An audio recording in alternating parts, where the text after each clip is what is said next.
Welcome to Ecclesias Podcast. Iya. Belum bosen ya guys ketemu kita lagi. Apalagi terakhir loh ya belum. kita ya. Dan dengan narasumber kita yang paling cantik, Cici Rumi. Kita di hari ini kembali lagi masuk ke tema kita dengan tema love issues. Ya, seperti minggu-minggu sebelumnya kan kita sudah membahas tentang love language, berpacaran. Jadi hari ini kita mau membahas tentang isu-isu yang terjadi di lingkungan sekitar kita. Apa tuh? Nah, langsung saja masuk ke dalam pertanyaan awal ya. Oke. Cici Rumi mungkin gak sih? Nah, sebagai anak-anak muda zaman sekarang ini kan banyak pertemanan antar lawan jenis yang sangat dekat. Yep. Tapi tanpa menggunakan perasaan nih, hanya status berteman saja, bahasa gaulnya tuh terjebak dalam friendzone. Dan kalau sudah terjebak itu gimana ya Ci, harus mengatasinya gitu. Punya perasaan tapi statusnya hanya berteman gitu kan, friendzone. Jadi kayak dalam Gitu ya? pertemanannya tanpa menggunakan perasaan C. iya. Jadi itu Kita kayak nggak usah. berteman tapi itu deket gitu loh C. Nah biasanya kalau friendzone itu mungkin salah satunya itu ada yang baper. Tapi salah satunya itu biasa aja gitu loh. Tapi mereka deket. Nah itu akhirnya yang baper ini kan kayak merasa waduh kena kok di friendzone ini aku. Iya, waktu kita mau menyatakan perasaannya Oh, kok ternyata iya. dia harapnya cuma temen aja gitu Ternyata ya. selama ini dianggap cuman teman. Jadinya ya friendzone gitu. Kasihan ya. Kasihan memang. Tapi banyak terjadi ya gitu ya. Iya, memang ada seni sih untuk berteman dengan lawan jenis. Salah satunya adalah bagaimana kita mengidentifikasi perasaan kita. Antara benar-benar berteman, memperhatikan. Karena cowok itu kan kadang kala, ini karena kita cewek-cewek ya, Iya, maaf ya benar. pemirsa cowok. Kita nggak mewakili Kebanyakan kalian gitu. Nah, ada kalanya sih kadang-kadang untuk beberapa pria yang memang perhatian ketika berteman dengan atau bersama-sama dengan para perempuan tuh langsung yang menjadi guardnya kita gitu loh, memperhatikan, menjaga dan segala macam ya. Kemudian itulah yang membuat para wanita menjadi Baper lah. Dia udah perhatian gitu kan anggapannya. Maka di sini ini tips untuk para perempuan, ya kan? Yaitu tadi, walaupun lah kita ini adalah orang dengan love language act of service, tapi kita juga mesti bijak ketika berteman dengan sejenis atau lawan jenis. Yang sejenis juga bisa kan baper-baper. Zaman sekarang aneh-aneh loh. Oh iya ya. Iya kan? Bener. Di Iya tempat kan? gym itu. Oh iya. Ups, Kita enggak ya. Enggak. Jangan. Jadi begitu. Jadi memang ketika berteman, ketika bergaul, kita juga mesti pertama mengawalinya dengan benar-benar murni berteman, menjaga perasaan. Ya memang cinta itu datangnya tidak dapat diduga ya kan. Iya sih. Tapi kemudian kalau kita kemudian meresponi orang lain yang memperhatikan kita, ya mesti bijak juga ya kan. Simpan saja dan bawa dalam doa. Kalau memang bukan belum waktunya, misalkan masih kuliah, masih SMA, itu tuh perasaan yang nggak selalu harus diiyakan dan dipenuhi. Karena SMA itu bukan momentumnya untuk mencari pengalaman bercinta banyak-banyak, enggak, tapi karakter. Kalau bagiku sih, aku nggak mau jadi orang yang terlalu strength juga. Tapi kalau misalkan ada perempuan yang baper karena tindakan pria tertentu lalu menjebaknya dalam friendzone, itu sih bagiku adalah salah satu proses pendewasaan untuk orang itu ya. Jadi tiap kita tuh harus gitu loh. Ketika lihat temen cowok, ketika mereka memperhatikan, itu mesti juga kita bijak gitu loh. Jangan gampang-gampang ya. Jangan kegeeran. Betul gitu. Jadi nggak Tapi selalu. sebenarnya cewek cowok sama juga sih C. Banyak juga nih teman-teman cowok yang curhat Kegeeran. nih. Ya curhat juga nih sama aku. Kayak dia lagi deketin cewek gitu kan. Deket, ceweknya ngerespon, diajak nonton mau, diajak makan mau. Iya bareng. diajak Iya, nonton. iya. Ya bayarin siapa? Yang cowok. Ya mau lah. Nah, Kenapa mau enggak? kan. Terus nanti pas giliran udah mulai bahas-bahas tentang mau pacaran gitu, kode-kode. Terus cowoknya ngomong, loh kita kan kamu tuh sudah tak anggap sebagai sahabatku sendiri. Waduh. Aduh, langsung mentalnya down gitu, C. Iya, karena Banyak memang gimana ya, aku juga ngomong soal love issue tentang friendzone ini susah karena apa zaman.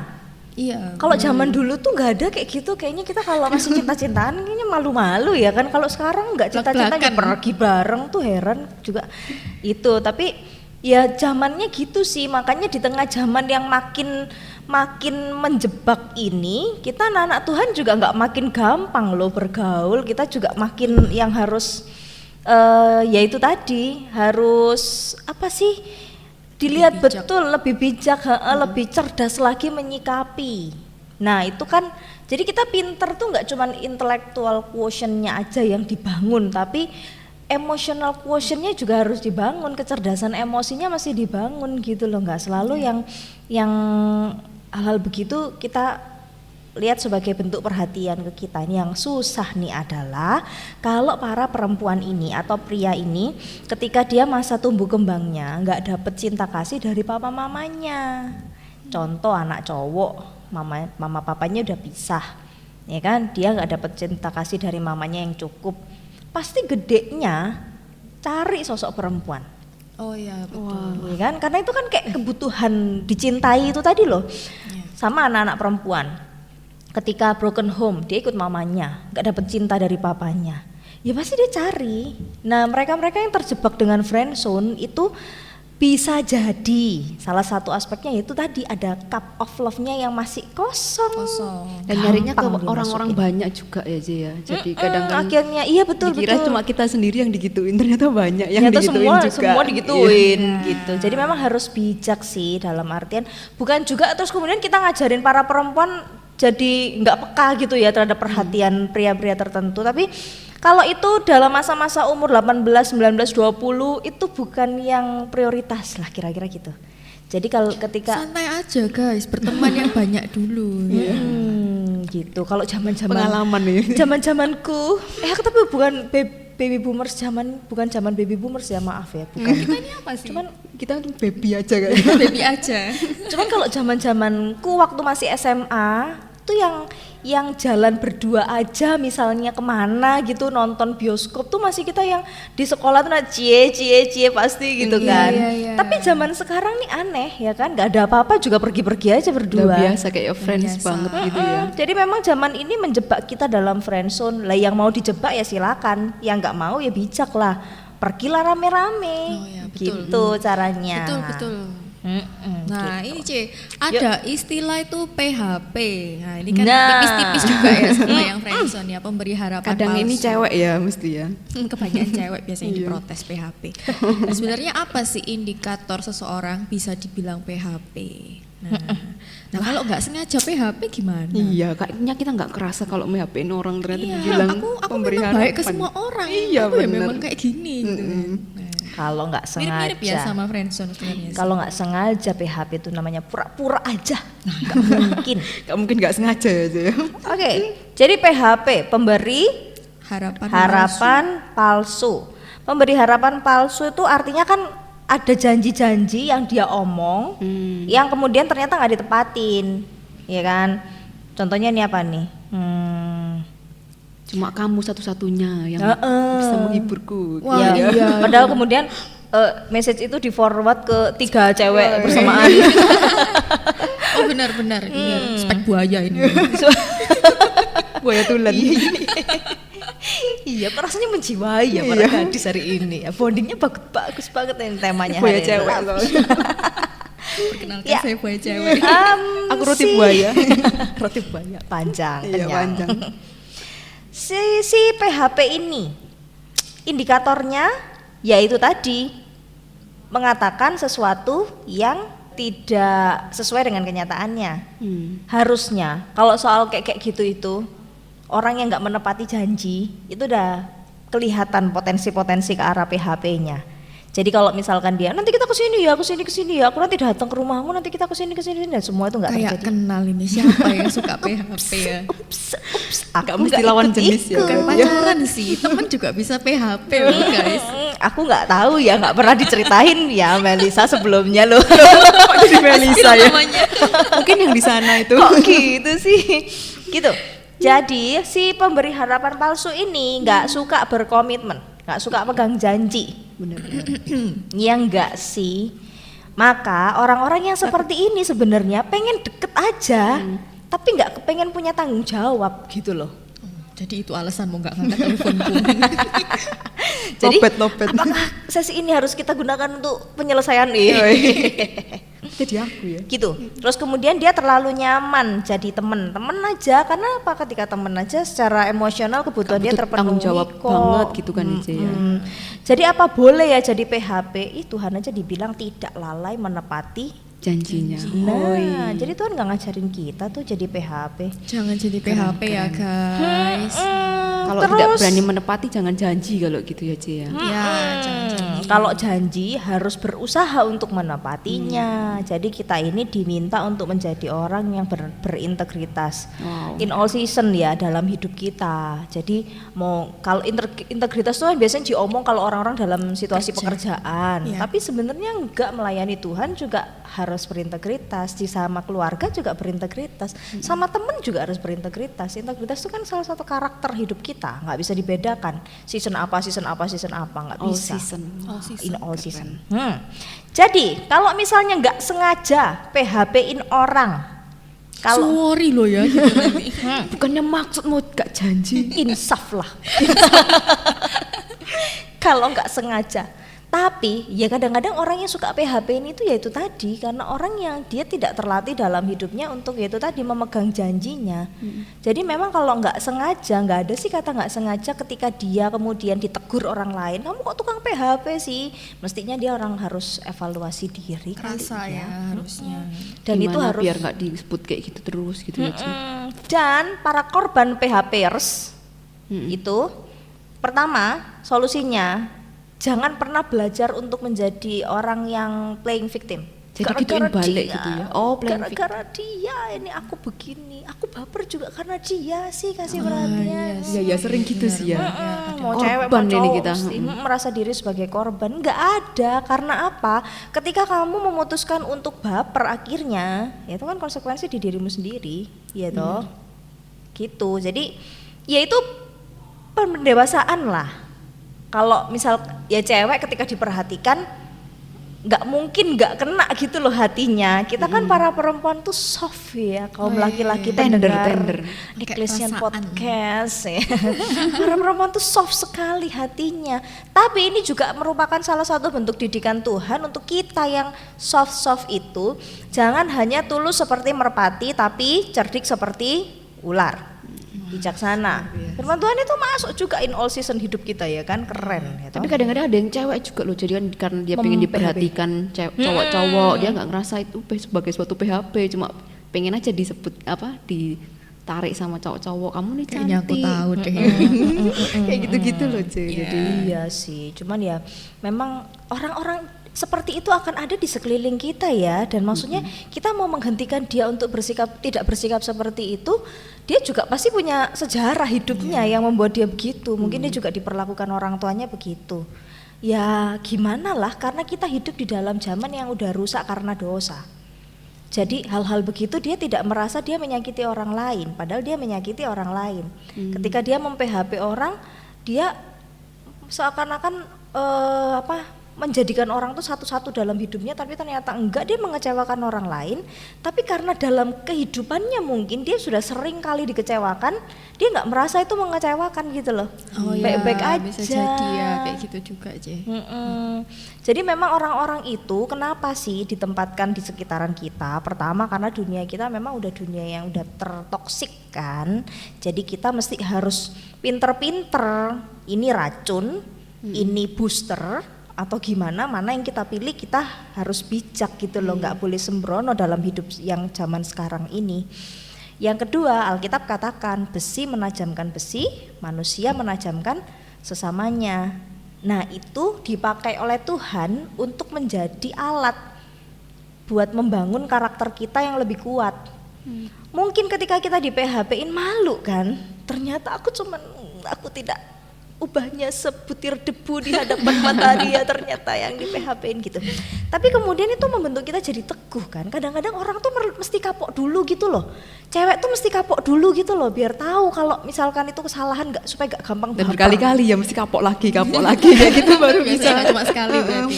Udah cinta tuh kayak bucin banget. Jadi kita tuh kayak nggak berhenti kalau kita nggak kapok banget tuh nggak berhenti. Nah kadang-kadang Tuhan harus pakai cara-cara yang keras gitu.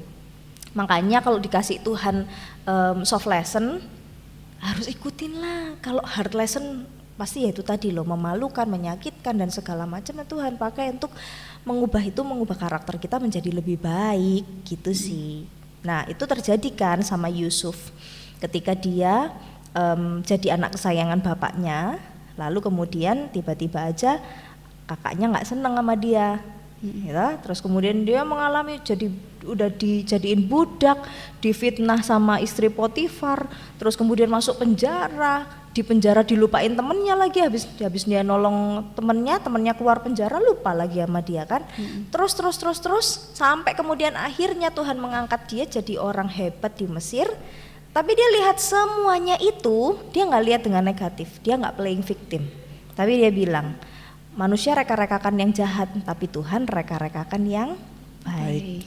Jadi persoalan-persoalan ketika kita di PHP-in orang, ya kan, itu tuh sebenarnya ada rencana Tuhan yang ikut ada di dalamnya untuk apa? Membangun karakter kita, supaya suatu hari kita benar-benar bisa bijak menyikapi orang demi orang nih gimana sih, nggak gampang percaya, nggak gampang larut dalam omongan dia, nggak gampang. Sebenarnya PHP ini ada banyak hal sih ya, nggak cuma tentang kayak percintaan aja sih ya. Dalam hal pekerjaan misalnya kita lagi prospek orang gitu kan, orangnya iya minggu depan pasti aku closing, ternyata hilang orangnya PHP kan gitu ya. Banyak ternyata. Benar. Ada satu orang nih ya kan yang aku kenal udah disuruh bikin ini apa namanya blueprint kerjaan dia, apa yang mau dikerjain nanti next 1 tahun gitu kan, supaya kamu tak naik karir kan gitu, mau tak promosiin jabatanmu, udah dibikin konsepnya diambil orangnya nggak dinaikin jabatannya. Wow, PHP yang sangat mengerikan. Bener-bener PHP kalau ini. Iya, apa itu dunia ini emang udah jahat ya. Tuhan aja yang baik. Asik. Nah kalau misalnya kita menghadapi situasi yang KJDA, kita jalani dulu aja ini gimana Cek? Setelah di friendzone, di PHP dijalani dulu. Jadi ada yang punya pengalaman gitu hidup? Ada ini. Iya. Jadi kalau misalnya aku mengamati situasi KJDA ini, aku nggak mau menjadi punisher untuk orang ya. Maksudnya orang punya prinsip kita jalani dulu aja tuh ada beberapa pemikiran yang melatar belakangi sih. Aku kolek di sini 2. Kenapa sih orang itu mau memutuskan untuk udah kita jalani aja dulu gitu. Yang pertama mungkin dia lagi dalam hubungan yang udah suka sama lawan jenisnya nih ya, tapi dia belum yakin akan perasaannya sendiri dan juga si calon pasangannya itu, atau yang lainnya. Misalkan kalau ini mau hubungan serius, aku nggak bisa nih janjiin karena aku punya karakter yang masih labil nih, nanti jangan-jangan dia nggak bahagia. Aku suka sih sama dia, tapi jangan-jangan nanti dia nggak bahagia sama aku gitu. Tapi perasaan itu kebutuhan untuk mencintai dan dicintai itu ada gitu loh. Maka kemudian yaudah yuk coba aja dulu, nanti mana tahu seiring berjalannya waktu kita bisa saling mengerti dan bisa jalin hubungan. Ini kalau orang-orangnya dewasa, bagiku it's good to say kita jalan dulu aja. Karena kalau orang dewasa pasti bisa lah jaga batasan. Lebih gitu. ke perkenalan dulu berarti aja. Iya, perkenalan yang kalau udah sama-sama dewasa ya nggak kayak bucinnya anak bocil-bocil gitu yang masih menyembunyikan perasaan, enggak nih, tapi kita lagi on proses nih. Tapi kan, gitu itu ada baiknya tuh dikomunikasikan nggak sih, Maksudnya kayak dijelaskan gitu, bukan yang semena-mena kita gimana terus jawabnya langsung ya udah kita jalan dulu aja. Nah, nggak boleh. Kita kan jadinya kayak terus gimana kayak gantung gitu kan Ci. Iya betul. Nah ini masuk yang kedua. Kalau yang pertama tadi yang seperti tadi, aku setuju kalau itu sama-sama dilakukan orang yang dewasa sambil menata dirinya gitu ya kira-kira. Tapi yang kedua yang membagongkan adalah mereka yang mengatakan kita jalani dulu aja tuh karena nggak mau komitmen. Karena mau masih mau status bebas, nggak mau status tapi mau enak-enaknya doang. Mau disayang, mau diperhatiin, mau ada yang sleep talk, ada yang ya daripada nggak ada sama sekali gitu ya. Ketika semua orang lagi chattingan sama pacarnya, Tapi dia berkabar pacaran sama bukan siapa? gitu kan mesti. Tapi pacar bukan. Nah, orang-orang kayak gini ini yang perlu kita jauhi. Karena apa? Ketika dia nggak mau berkomitmen tuh alasannya macam-macam. Bisa jadi dia cuma terpesona saja sama dirimu. Dan dia sedang mencari, menunggu perempuan mana lagi yang akan membuat dia terpesona. Lalu dia akan membandingkan, mending dengan yang itu aja. Gitu. Serem ini. Ada loh orang-orang Iya, seperti itu. Ada lagi yang suka ngomong kayak gini, nggak kita jalani dulu aja. Aku senang suka sama kamu, tapi aku nggak mau pacaran. Kamu tuh maunya apa sih? Gitu. Masih. Atau nggak mau dibilang PHP juga gitu. Begitu. Jadi orang-orang seperti ini adalah orang-orang yang sulit untuk kita percaya dan kemudian janganlah kita mau. Tapi bisa juga orang-orang seperti ini orang-orang yang apa namanya sebenarnya suka, tapi ya dia takut aja kalau udah pacaran terus gimana gitu kan. Makanya kemudian dia memutuskan ya udah kita jalani dulu aja. Dan kalau yang pertama tadi dalam rangka penjajakan masih it's okay. Tapi kalau yang kedua tinggalkan karena nanti akan menjadi satu jerat toxic relationship untuk kita. Gitu. Benar-benar iya. Nah, ini kan sekarang tuh lagi hot ya, hot nih istilah FWB gitu. FWB itu apa sih? Kalau dari kepanjangan itu kan friends with benefit ya. Nah, dan apakah FWB itu sebenarnya boleh nggak sih, C? Konon banyak nih tren-tren cewek, cowok. Nah, FWB ini biasanya lawan jenis ya, C ya, cewek cowok gitu. Ada yang sejenis enggak ya? Nah, itu serem juga ya. Nah, juga butuh teman jalan, misal kayak nonton, ngedate tanpa harus terikat dengan pasangan atau status gitu loh. Tanpa dengan terikat perasaan atau status gitu. Tapi ya mereka jalan aja. Iya. Mungkin mengarahnya ke hal-hal yang negatif itu ya, yang pengen tahu aja mungkin. Iya dong, thank you before karena sudah spoiler jadi saya sempat nyari nih. Friend with benefit itu sebenarnya loh ya, kalau mau diartikan itu satu hubungan pertemanan yang intimnya itu ke arah fisik dan seksual sebenarnya. Jadi yang mengarah kepada ya kehidupan seks bebas gitu, nggak hanya sekedar cari temen jalan gitu aja. Ternyata nggak hanya begitu gitu, tapi ya itu ke arah-arah yang memenuhi kebutuhannya secara psikologis bukan apa secara ya seksual gitu secara ya. seksual. Ya pengen aja gitu ya. Dan ini dalam berbagai tinjauan ini udah nggak bener. Pertama, secara teologis udah jelas Tuhan membenci itu. Salah satu hukum dalam 10 hukum Allah, hukum yang sangat penting untuk kita itu jangan berzinah. Bahkan yang dikatakan sebagai berzinah, ada orang memandang perempuan dengan hawa nafsu saja, dengan memandang seks appeal-nya itu udah termasuk berzina gitu. Terus kemudian Tuhan bilang bahwa tubuh kita itu kan bait Allah. Jadi harus dijaga dengan kekudusan gitu. Lalu kemudian secara medis melakukan seks bebas, ya jelas pasti orang ini sakit lah, ya kan? Ada HIV, sifilis, itu kan penyakit-penyakit kelamin yang cukup ngeri gitu loh. Yang ketiga, secara psikis, orang-orang yang melakukan ini dia akan menganggap seks bebas itu sebagai bagian dari habit hidupnya. Dan percayalah, ketika orang-orang seperti ini menikah, orang-orang ini akan sangat sulit membangun kepercayaan kepada pasangannya. Demikian juga pasangannya sangat sulit membangun kepercayaan kepada dia. Kalau dia perempuan, udah nggak virgin ketika menikah, kamu aja waktu masih temenan bisa begitu kok sama cowok. Lah ketika udah nikah sama aku, jangan-jangan ya masih kamu bawa kebiasaan-kebiasaan itu, ya kan? Jadi trust issue. Membangun kepercayaannya itu nggak akan 2 kali lebih sulit daripada yang benar-benar udah jaga hidupnya. Jadi say no to FWB. Say no to FWB.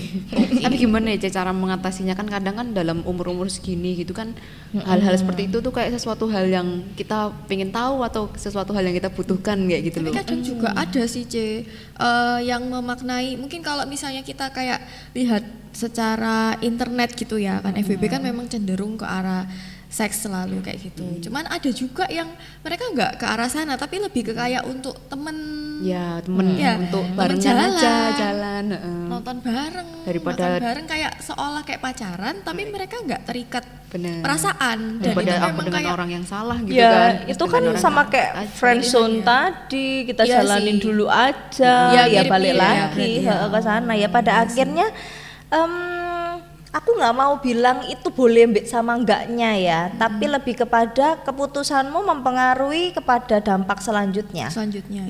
Jadi ketika memang ya kita butuh, masalahnya tidak semua hal yang kita inginkan dan yang kita katakan sebagai kebutuhan itu mesti terpuaskan.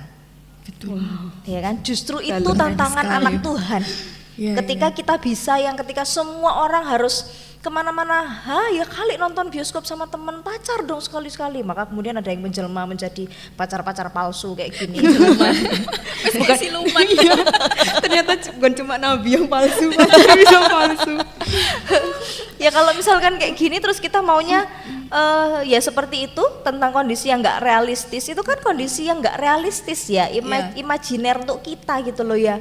Pembenaran gitu ya, Ya jujurlah kepada diri sendiri, kalau memang kita memutuskan belum punya pacar ya sudah, ya memang itulah kita, dan Tuhan kan mengajarkan kita ya sejujur itu jadi orang. Karena kalau karakter itu tidak kita pertahankan, kita berusaha untuk membohongi diri sendiri, maunya pacaran tapi nggak mau ada komitmen, itu kan namanya membohongi diri sendiri. Ya pada akhirnya karakter itu akan kita bawa. Lah kita mau nggak jadi orang kayak gitu? Setiap keputusan kita menghasilkan dampak untuk kita sendiri, gitu. Jadi atau mungkin juga begini, friend with benefit itu biasa dilakukan juga orang pada zaman ini. Ini lagi isunya ngeri. Karena ketika menikah, yaitu tadi para perempuan tuh nggak secure, KDRT, suaminya nggak kerja, misalnya, ya toh. Terus kemudian ya pokoknya banyak hal dalam rumah tangga tuh yang kemudian membuat mereka tuh yang nggak mau nikah lah, males lah gitu. Apalagi para perempuan, ya kan. Kalau para pria udah mapan lihat perempuannya menggantungkan hidup kepada dia susah, nggak bisa bahagia. Di luar negeri udah banyak ya kayak gitu. Para perempuan nggak secure. Aku kerja sendiri untuk kunikmati sendiri lebih enak daripada aku nikah dan kemudian uangku yang kupakai untuk beli skincare malah aku pakai buat membiayai pria yang seharusnya menjadi kepala keluarga. Sehingga banyak orang yang memutuskan nggak usah nikah lah. Kalau misalkan kalau mau memenuhi hasrat seksual ya udah FBB aja. Itu adalah, dan nggak baper, sama-sama nggak baper juga setelah itu gitu ya. Itu adalah filsafat menyesatkan dari dunia ini. Persoalannya, untuk apa kita menikah, guys? Menikah itu adalah lembaga pernikahan itu adalah sebuah lembaga yang Tuhan ciptakan supaya kita berkolaborasi untuk memuliakan Tuhan, bukan untuk berusaha mencari dan mengusahakan kebahagiaan kita. Sehingga ketika kita lihat pasangan kita ternyata di luar dari ekspektasi kita jadi kecewa dan kita cerai aja lah. Segampang itu orang sekarang ngomong kayak gitu kan, cerai aja, dipukul cerai aja, gitu, segampang itu. Tapi masalahnya yaitu tadi, ketika kita nikah tuh sebenarnya tujuan nikah tuh apa sih? Tujuan nikah tuh cuma satu, memuliakan Tuhan. Kita ini lagi mau bekerja untuk memuliakan Tuhan. Jadi bukan hanya semata-mata kamu nikah karena mau memenuhi hasrat seksual, supaya nanti kalau kepengen, kalau lagi libidonya naik terus kemudian ada gitu dan halal gitu. Orang-orang sekarang kan aneh-aneh ya punya mindset nikah tuh nggak sekedar hal-hal yang kayak gitu doang gitu loh. Nikah tuh satu lembaga yang akan membawa kita untuk seumur hidup sampai kepada kekekalan. Kekekalan dalam artian bukan nanti ketika di sorga kita sama suami kita atau sama istri kita, enggak ya, karena di sorga enggak ada kawin mengawin. Tapi menunjukkan kepada kita agape itu apa sih, kasih itu apa sih. Saat si pria atau si wanita itu enggak sesuai dengan ekspektasi kita, Disitulah kita sedang diajar Tuhan yang namanya kasih agape, mencintai walaupun. Dan itu kan yang Tuhan lakukan, manusia walaupun jahat, walaupun nggak bisa bertobat, walaupun makin hari makin sulit diberitahu, bandel, keras kepala dan lain sebagainya, tapi Tuhan mencintai kita.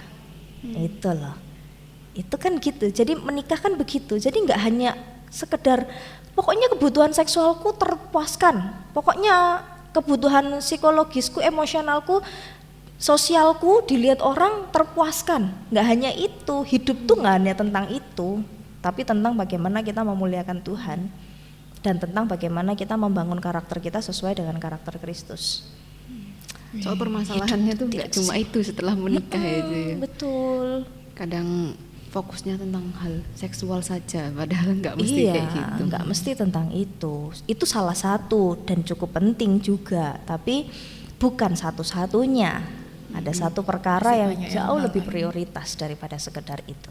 Keren. Mantap sekali. Mantap sekali. Mendalam merasuk gitu ya.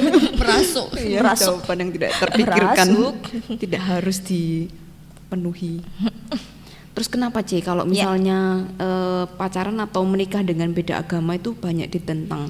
Kan pada umumnya itu tidak diperbolehkan. Padahal misalnya case keduanya itu sudah berkomitmen, ketika sudah menikah tuh tidak keberatan untuk menjalankan agama masing-masing. Iya, ini isunya zaman sekarang juga banyak ya. Banyak. Apalagi cuma bedanya Kristen Katolik aja. Gitu. Iya. Iya. Ngomongnya ini salam toleransi. Oke, negara kita kan Sering lihat berita ini. negara toleransi agama, ya kan. Banyak yang kayak gitu. Ini meresahkan. Dan perlu teman-teman ketahui secara tegas ya. Perlu diketahui secara tegas bahwa kekristenan kita dalam Christian konteks menikah beda agama itu tidak pernah dibenarkan Alkitab. Saya ngomong dengerin ya guys, walaupun yang katanya beda-beda tipis tetap nggak boleh. Kristen Katolik kan sama-sama mirip-mirip, nggak beda. Lihat aja Alkitabnya beda. Betul. Ada yang ditambahin. Nah, seperti dalam 2 Korintus 6 ayat 16-17 jelas dikatakan di situ, janganlah kamu merupakan pasangan yang tidak seimbang. Nah, saya mau lanjutkan dari yang tadi penjelasan tentang friend with benefit ketika ngomong soal nikah, ya kan? Salah satunya kenapa sih orang tuh toleransi, bukan kompromi. Kalau saya nggak setuju dengan kata toleransi kali ya, itu bukan toleransi loh. Kalau beda agama itu kompromi. Kompromi ya. Gitu. Kenapa mereka bisa berkompromi tentang agama masing-masing? Karena udah cinta. Iya. Atas dasar cinta. Padahal ini ketika kita menikah, seperti tadi sudah aku katakan bahwa menikah itu adalah sebuah lembaga yang Tuhan bentuk untuk memuliakan Tuhan. Ada 2 hal yang harus dikerjakan di sana. Ketika seorang menikah, itu adalah mereka menjadi satu kehidupan. Mereka kan 2 pribadi yang berbeda. Mereka akan bersatu menjadi satu dalam pola pikirnya, dalam visinya, dalam misinya, itu menjadi satu. Dan bagaimana mungkin 2 orang yang berasal dari 2 rahim ibu yang berbeda bisa disatukan? Nah, itu ada prosesnya. Yang kedua, di dalam pernikahan itu ada sebuah pola relasi yang sudah Tuhan buat di situ. Kalau di kekristenan, pola relasinya seperti apa? Pola relasinya itu adalah Kristus akan menjadi kepala laki-laki dan laki-laki akan menjadi kepala dari istri, wanita. Polanya tuh gitu. Bukan kayak bisnis MLM ya. Tapi di sini ketika suami itu memperlakukan istri, itu harus seperti ketika Kristus memperlakukan jemaatnya. Dicintai, dijaga, dicari kalau hilang, ya kan ya. Terus Kan kalau Kristus dengan jemaat itu seperti gembala dan domba. Kalau hilang dicari, kalau luka disembuhkan, bukan dibikin luka. Jadi nggak ada tuh ceritanya suami bisa pukul istri apapun alasannya. Karena itu dicintai.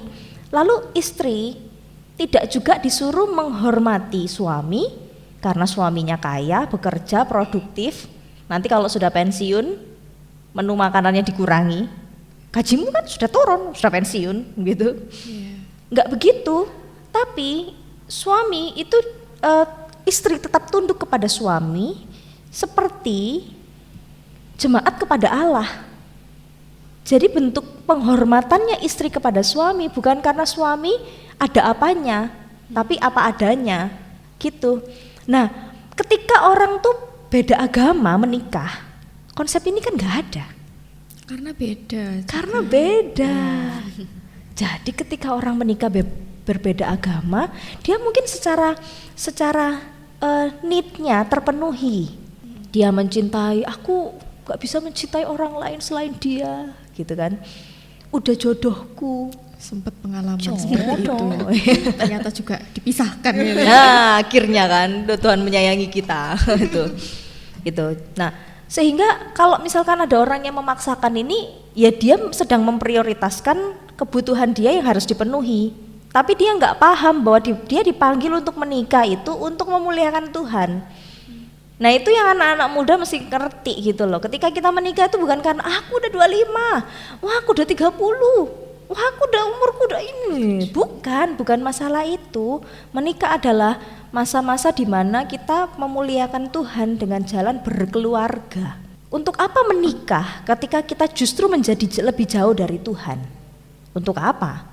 Kita jadi tidak mengerjakan mandat Allah dengan benar gitu. Jadi ada alasan kuatnya ya kenapa orang itu nggak boleh, kenapa kekristenan itu menolak beda agama. Bukan hanya masalah cinta dan kebutuhan dan cocok secara karakter. Kecocokan tuh juga bisa dibangun kok, bonding tuh bisa diciptakan kok. Seiring berjalannya waktu ketika kita mau belajar menerima. Ada juga orang yang ketika menikah itu nggak yang berawal dari pacaran yang lama gitu kan. Pacaran sebentar aja tapi menikah bisa lama gitu, bisa. Tapi ada orang yang juga udah pacaran lama sekali tapi nikah juga sebentar aja. Ya, itu bahkan nggak jadi. Pengalaman yang lagi. Pacaran 10-11 tahun, nikah setahun cerai. Ini apa? Karena apa? Bondingnya tidak tercipta dengan baik. Gitu, bondingnya tidak tercipta dengan baik. Jadi bukan hanya masalah udah cocok, karena kecocokan itu bisa dibangun asal kita mau. Tapi soal menikah sepadan, seagama, seiman, itu adalah panggilan bagi orang Kristen. Kuatkan iman kalian ya guys. Iya Pegang guys. erat-erat. Kalau masih belum menemukan, tekunlah untuk menanti dan berdoa. Iya. Dan menjadi high quality jomblo. High quality jomblo. Premium. Yang premium. Iya. Nah, love issues ini kan banyak banget ya, Ce ya. Kira-kira gimana sih cara kita menghadapi love issues yang terjadi saat ini supaya menjadi hal yang karena ini sudah menjadi hal yang biasa di sekitar kita. Yes. Tips and trick nih supaya anak muda Kristen bisa tetap berpegang teguh pada jalan yang benar. Oke. Pertama, belajar firman Tuhan dengan benar. Jadi cara kita menghadapi love issue itu berasal dari bagaimana kita sudah lahir baru. Kalau sudah lahir baru, kita akan tahu the true love itu seperti apa. Sehingga ketika dimunculkan isu-isu tentang cinta, hal-hal yang tidak nyata tentang cinta, kita tahu cinta itu realistis. Cinta itu sakit. Cinta itu harus sanggup untuk menerima kekurangan orang. Cinta itu enggak sekedar romantisme. Cinta itu belajar. Cinta itu kehidupan. Nah, dari mana kita bisa tahu tentang hal seperti itu kalau kita tidak pernah belajar tentang cintanya Tuhan? Jadi hal pertama untuk menghadapi love issue, kita harus tahu dulu the true love itu apa. Dan the true love itu akan kita tahu dan akan terus berprogres dalam diri kita saat kita mau lahir baru. Kenal Tuhan dulu. Yang gak kenal Tuhan pasti terjebak dalam love issue. yang kenal Tuhan aja masih bisa terjebak kok, apalagi yang nggak kenal gitu. Jadi satu, temukan true love di dalam Kristus. Ya, yang kedua, ketika kita, bagaimana cara kita menghadapi love issue, harus paham bahwa love itu bukan tentang romantisme saja, bukan seputaran bucin, GR, berbunga-bunga, jantung berdebar-debar. Nggak hanya tentang itu hanya luarannya saja. Tetapi dalamnya itu ada yang namanya mungkin dihianati. Ada mungkin di dalamnya itu akan kita ketemu dengan segala sesuatu yang di luar ekspektasi kita, yang kita lihat. Ganteng, tinggi, pinter, ternyata, nah itu dia ya. Dan yang membuat kita bisa terbebas dari itu semua adalah yaitu tadi, ketika kita tidak serta-merta untuk jatuh dalam romantisme. Begitu, 2 aja triknya. Wah, ya, tipsnya Luar biasa, tipsnya yang kita harus renungi setiap saat ini ya. Betul Benar-benar sekali. Nah, yang terakhir nih, Ce. Waduh, akhirnya yang terakhir. Gak kerasa ya, ini sesi yang ini benar-benar berat sekali. Benar-benar berat sekali, udah Haleluya, berlinang air mata saudara-saudara. ini harus melepaskan teman-teman yang Teman-teman kan yang di CA. Jadi pesan Lause ini untuk para pendengar sekalian, teman-teman Spotify, pemirsa ya udah terlanjur sampai sekarang mengalami hal-hal yang seperti itu, yang pelaku PHP, friendzone lah, KJDA, FBB pacaran beda agama, itu kayak gimana pesannya, C? Oke. Ini sekalian closing statement ya? Boleh. Oke, jadi tidak ada yang terlambat dan selalu ada kesempatan kedua. Ketika sudah pernah mengalami dan sedang mengalami situasi seperti yang tadi, keluarlah dari zona itu. Yang bisa mengeluarkan kita dari zona itu Tuhan dan diri kita sendiri dengan niat kita. Yang penting itu niat, ya toh. Mau keluar tapi nggak berniat, masih asik nih GR Nanti nih. aja lah ya. Aduh, nanti aja lah. Ya nggak bisa, nggak bakal bisa keluar. Tidak ada yang terlambat, karena apa? Ketika kita mengalami itu adalah sebuah proses pembelajaran, dan di dalam proses pembelajaran itu ketika kita jatuh selalu ada kesempatan. Ya, tapi memang agak berbeda dengan kesempatan yang didapatkan oleh orang-orang yang sudah friend with benefit. Ini khusus karena ini udah ibaratnya kalau COVID itu yang delta, fatal ya. Fatal. Dan berakibat dampak yang harus dirasakan di kemudian hari, karena ini udah melanggar firman Tuhan. Kalau sampai ini ya, pacaran beda agama juga iya sih sebenarnya, dalam kalau nggak sampai menikah mungkin masih nggak terlalu, dampaknya nggak terlalu besar. Kalau udah sampai menikah itu yang udah bahaya gitu. Jangan hanya mengedepankan perasaan ketika kita berhadapan dengan yang namanya kehidupan cinta. Jangan hanya mengedepankan perasaan, tetapi juga komitmen dan prinsip di dalam kekudusan Tuhan. Itu penting. Jadi untuk membangun sebuah cinta, sebuah kasih yang besar, yang benar, itu nggak hanya cuman perasaan, tapi juga komitmen. Dan di dalam komitmen itu harus dikendalikan di dalam kebenaran dan kekudusan Tuhan. Demikian closing statementnya. Jadi jangan mengandalkan perasaan aja, tapi lebih ke komitmen ya, ya, guys. sama ya. prinsip ya. Prinsip. Jadi Ya, jangan mau prinsip. kalau misalnya nggak ada komitmen atau prinsip hidup yang benar. Artinya jatuh cinta itu nggak boleh bikin kita jadi bego. Nah, itu. Jatuh Zaman cinta sekarang tuh nggak bego aja boleh. bayar loh ya. Iya, enak banget, sambelnya sambel bawang. Apalagi Iya, gak kerasa ya, ini tema kita yang finding true love ini udah sampai sesi yang akhirnya finally. keempat. Semoga teman-teman yang Terima kasih mengalami situasi ini bisa lepas ya dari kondisi narasumber kita. Mungkin ada pertanyaan juga bisa langsung ke narasumber yang tepat ya. Betul Cici Arumi. sekali.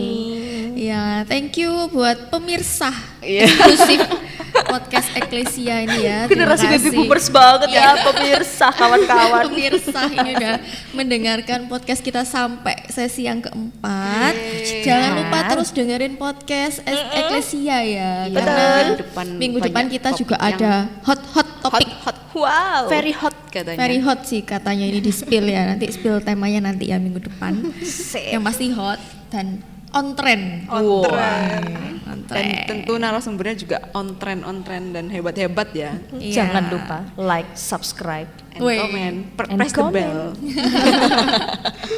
Oke, see you next week. Bye bye Yute. Bye bye. God bless you. God bless you.